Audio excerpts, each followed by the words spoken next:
Everyone at that table thought I was the disappointment, until the butler walked in, looked directly at me and said, "Welcome back, Miss Tanaka. The boardroom is prepared." I sat silently at the long glass table in the rooftop dining room of the Shimizu Tower in downtown Tokyo, where our extended family met each spring for the Sakura season banquet. The panoramic skyline twinkled beyond the windows, but inside, the spotlight belonged, as always, to my cousin Kenji. Polished, arrogant, and wearing a custom-tailored suit, Kenji gripped his wine like a trophy. "So," he boomed. "After my big pitch last quarter, the CEO pulled me aside and promoted me. Regional Director of East Asian Sales. Youngest ever." The table lit up with proud nods and congratulatory clinks of glasses. I quietly sipped green tea, keeping my expression neutral. No one at that table knew that the largest technology acquisition in East Asia's history would be finalized tomorrow morning. No one knew that I, Naomi Tanaka, their lost potential, was the founder and CEO of Miratech, the company acquiring Kenji's employer. "So, Naomi," my Aunt Yuki asked, trying to sound polite, "are you still dabbling in website design, or was it app consulting? It's hard to keep track." I smiled. If she only knew my dabble had just closed its Series C funding at a $110 million 0 cents valuation. "Something like that," I replied gently. Kenji leaned in, all patronizing charm. "If you're still figuring things out, I could probably find you a spot on my team at Aizu Systems, admin or entry-level analyst." Aizu Systems, the company Miratech would own by 9 a.m. tomorrow. "That's very kind," I said, nearly chuckling. My uncle grunted. "Naomi, you graduated top of your class from Stanford. You're 36. It's time you caught up with Kenji." I nodded, tracing the rim of my cup. He didn't know Forbes Japan had just listed me in their 2025 Top 30 Innovators, Reshaping the Future. And tomorrow, Kenji would walk into his office, only to find my portrait in the boardroom. And the butler, standing now at the entrance, said the words that made the whole room freeze. "Miss Tanaka, the board is waiting for you upstairs." Aizu Systems' Tokyo headquarters stood tall and gleaming, its boardroom prepared for a meeting that would change everything. What Kenji didn't know was that the aimless cousin he'd just offered a pity job to would be seated at the head of the table as his new boss. The Forbes Japan article had used the exact photo I'd approved, my silhouette framed against the rising sun, face turned in soft profile. Few people outside high-level investor circles had seen the founder of Miratech in person. That was by design. I'd built my company from the shadows, and I intended to keep it that way. "Remember when we were kids?" Kenji's voice dripped with smug nostalgia, the kind that assumes a lifelong upper hand. "You always said you'd run some company one day. That was a fun little dream, huh?" "Wilder than you know," I thought, folding my cloth napkin and placing it on my lap. Aunt Yuki, ever eager with unhelpful solutions, added, "Naomi, I know someone who runs a small printing shop. Maybe you could assist with orders, inventory, something flexible?" "Thanks, Aunt Yuki," I said with a gracious nod, gently sliding my untouched matcha tart aside. "But I'm doing all right." "All right?" Kenji scoffed. "Naomi, you rent a cramped flat in Setagaya, drive a beat-up Nissan Note, and what, do contract gigs online? Meanwhile, I just closed the biggest tech deal in Aizu Systems history. Tomorrow's going to be career-defining." If only he knew. That deal he bragged about was the final phase of a quiet, strategic acquisition. Miratech had been quietly absorbing Aizu's liabilities for over a year. Tomorrow wasn't a merger, it was a takeover. And the contract he'd just signed, finalized under observation by one of my junior counsel, while I watched via encrypted feed. "That's fantastic, Kenji," I said coolly. "I'm sure tomorrow will be illuminating." He raised his glass. "To legacy. Some of us are just built for it." Our uncle clapped him on the back like he'd unlocked immortality. "Now that's leadership, the future of the family." My phone buzzed, a message from my assistant. "Final list of Aizu Systems executives confirmed for interviews. Kenji is first, 9 o'clock IMing sharp. Excuse me, I said, rising smoothly from the table. My mother sighed without looking up from her tea. Still answering support calls at this hour. I offered a tight smile and stepped out into the quiet hallway of the Tokyo Imperial Club, where our family banquet had been held each spring for over 2 decades. The polished black stone beneath my heels echoed softly as I reread the message. Everything was in place. And tomorrow morning, Kenji, the golden boy of our family, would walk into a job interview with me. The executive boardroom atop Miratech Tower had been prepared overnight, security briefed, presentation files synced, contracts waiting in black leather folders embossed with Miratech's Phoenix logo. I stood by the floor-to-ceiling window of my 56th floor office, watching the lights of Tokyo shimmer below like a circuit board. The scent of incense still clung to me from the restaurant. I could still hear Kenji's voice from hours earlier, brash, proud, unaware. My family had no clue that the freelancer they pitied was the one controlling the fate of their star. Kenji believed tomorrow was a ceremonial formality for the merger. He'd be walking straight into an executive performance review, chaired by me. I glanced at the clock, 7:42 a.m., just over an hour to go. Earlier that evening, I had returned to the dining table just in time for Kenji's speech. Success, he declared, raising his sake glass, is about knowing when to dominate. Not everyone has that instinct. You're absolutely right, I said softly. Tomorrow should be very revealing. He smirked. Still interested in that junior analyst role? There's a cubicle with your name on it. Something like that, I said, lifting my tea. To new beginnings.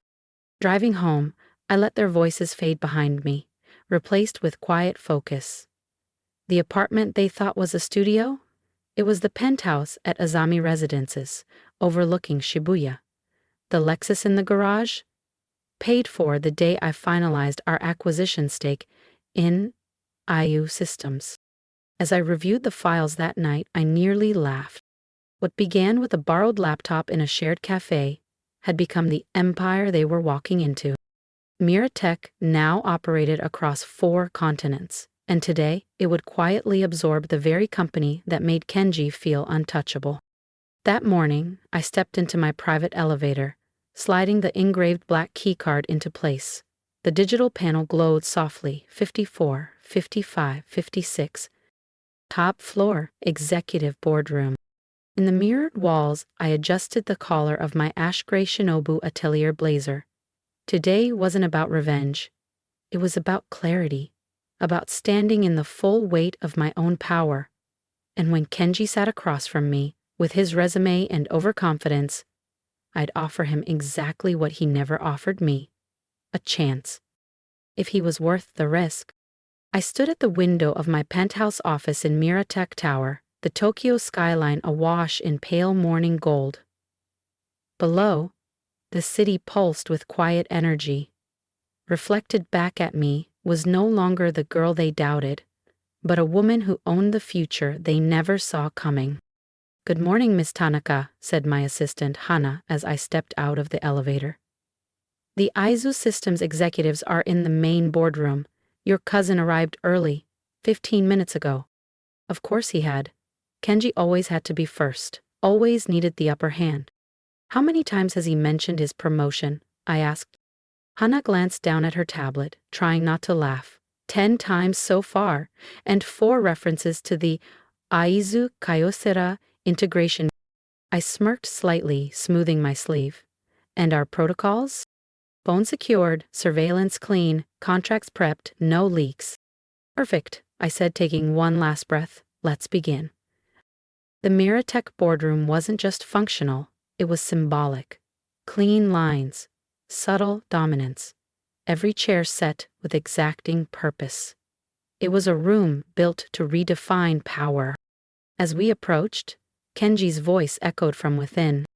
"Once the merger is finalized, I expect to oversee all Asia-Pacific accounts. I wouldn't be surprised if Miratech offers me a board seat." I pushed the door open with calm precision, and the room went silent. Silence dropped like a curtain. Kenji, midway through what could only have been another self-glorifying monologue, turned toward the doorway. His confident smirk faltered as confusion crept into his expression. "Naomi," he blinked. What are you doing here?" I didn't pause. I walked in with quiet precision, placed my leather briefcase at the head of the table, and met the gaze of every stunned executive seated around the Miratech boardroom. "Good morning, everyone. Apologies for the delay." Hana began distributing the acquisition packets to each person in the room, her movements calm and efficient. "There's some mistake," Kenji snapped, tension rising in his voice. "This is a confidential meeting. We're here to speak with Miratech's CEO about the merger." I opened my folder deliberately. "That's correct. I'm Naomi Tanaka, founder and CEO of Miratech." I let the words settle, and the silence that followed, it was delicious. "Now then, Kenji, about that merger. If you've been following my journey from whispered judgment to undeniable power, don't forget to subscribe, because what comes next isn't just a reveal, it's a reckoning." Around the table, the Aizu Systems leadership began flipping through their folders, expressions shifting from confusion to stunned clarity. Just yesterday, I was a name they barely acknowledged, an afterthought. Today, I was their new reality. "This is absurd," Kenji said stiffly, color draining from his face. You've been freelancing from a shared office?" "The freelancer story," I said with quiet composure, "was a smokescreen, just like the studio apartment you mocked, which happens to sit atop Azami Tower, a building fully owned by Miratech." Kenji stared like he was seeing me for the first time. In truth, he was. "Real success," I continued, stepping beside the digital monitor, "doesn't always show itself at family dinners. Sometimes it's quietly building a kingdom while everyone else is too busy performing." Click. The screen lit up with a sleek presentation, 12 months of shell acquisitions, proxy investments, and stealth takeovers. "This isn't a merger, it's an acquisition. Miratech now owns 51% of Aizu Systems, executed through silent acquisitions, finalized over the past fiscal year." And for once, Kenji had no comeback.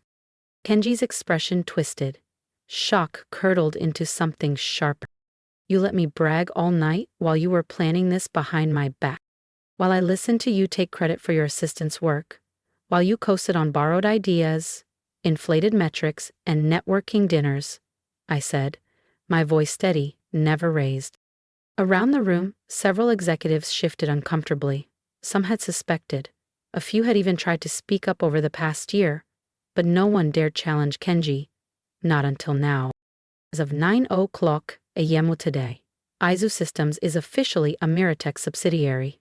Effective immediately, the executive leadership structure is under review. Kenji shot to his feet, his chair screeching back across the polished floor. "You can't do this! I'm regional director!" "Your position," I said calmly, "is being dissolved, along with several others identified as non-protective. However," I turned to the remaining executives, "the majority of operations staff will be retained. Miratech rewards results, not resumes padded with jargon." What followed was a blur of signatures, acknowledgments, and stunned departures. Executives filed out in silence, some still unable to look me in the eye.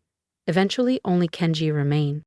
He stood near the panoramic window, Tokyo sprawling beneath us like circuitry. His voice cracked. Why didn't you ever tell me?" I collected the final documents, placing them neatly into my briefcase. "Would you have listened?" He turned toward me, face pale and eyes glassy.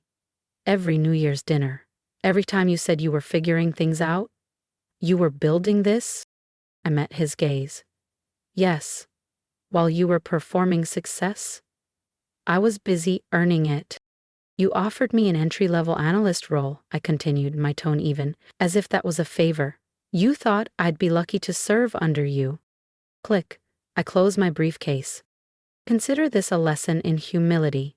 Power doesn't need a spotlight to grow, it just needs focus. He opened his mouth, but my phone buzzed before he could speak. I didn't need to check. Mom and Dad lit up the screen like clockwork. I imagined his phone was ringing too, now that security had returned everyone's devices. The truth was out, and Tokyo was wide awake. I answered on speaker. "Hello, Naomi?" My mother's voice was sharp, brittle, almost panicked. "Tell me this isn't true. Tell me you haven't been hiding this from us all these years." "I never hid anything," I said calmly, adjusting the cuff of my blazer. "You just never asked the right questions. You were too focused on applauding Kenji to notice what I was quietly building." "But we tried to help," she insisted. "We offered to introduce you to people, to help you find a stable job." "I was busy building a multinational tech firm," I said simply. A rare smile touched my lips. Though I'll admit, hearing Kenji offer me an entry-level role at a company I was about to acquire, that was more satisfying than I expected. Silence. Then my father's voice, deeper, slower, filtered in. "Why didn't you ever tell us?" I glanced at Kenji, still standing by the window like someone watching the floor vanish beneath his feet. Then I looked back at the phone. "Because I needed this to be mine," I said. "Not for your validation, not to prove anything. Just for me." I ended the call. At the doorway, I paused. "Oh, and Kenji? About that analyst job you mentioned? You might want to update your CV. Applications open next week." The next family gathering? Very different. No more whispered comments about my unfocused path. No more cousins ignoring me for corporate success stories. Suddenly, I was the story. The one they leaned toward. The one they now quoted. Kenji didn't attend. Rumor was, he'd accepted a quieter role at a mid-tier consulting firm. Not embarrassed, just humbled. My parents? They still fumbled when others asked about me. Sometimes they spoke proudly. Other times they hesitated, as if still reconciling who I had become with who they believed I was. And me? I'd moved into Miratech's new global HQ. My name etched in glass across the top floor. Some nights, when I stayed late, I'd catch a glimpse of my old apartment, still hidden between rooftops in Shibuya. A reminder of where I started and why I never looked back. Success isn't always loud or obvious. Sometimes, the most powerful person in the room is the one they overlooked until it was far too late. And the greatest shift? It wasn't in how they saw me. It was in how I saw myself. Because the best revenge? It's not revenge at all. It's becoming everything they said you couldn't, and not needing their applause to feel complete. Thank you for listening to a story I never thought I'd have the courage to share. If it resonated with you, I'd truly love to hear your thoughts. Drop a comment below and tell me, have you ever been underestimated? Dismissed? All your vision was too unrealistic, too quiet, or too different to matter? I read every word. Because even after building a tech empire and taking back a seat they never thought I deserved, connection still matters. And if there's one piece of advice I'd leave you with, it's this. You don't owe anyone your story until you're ready to tell it. You don't need to explain your ambition to people who only understand attention, not growth. Build quietly, move smart, rise intentionally. And when it's time to step forward, you won't need to raise your voice. Your work will do that for you. If Naomi's story reminded you of your own strength, I hope you'll subscribe, because I have more stories to share.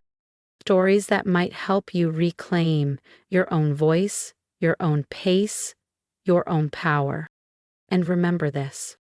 Just because they can't see your worth yet, doesn't mean you're not already becoming something extraordinary. And one day soon, they'll know it too.